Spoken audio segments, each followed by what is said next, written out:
Скільки сліз пролито і людської крові, скільки горя завдала війна. Поможи нам, Боже, все це пережити, щоб не скам'яніла в нас душа.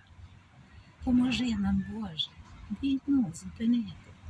Поможи нам, Боже, й мир дай на землі, щоб повернулись до рідної хати діти і онуки, і всі живі. Доля вже вдовина, в когось нема сина, хто ж матір на старість зможе прихистить?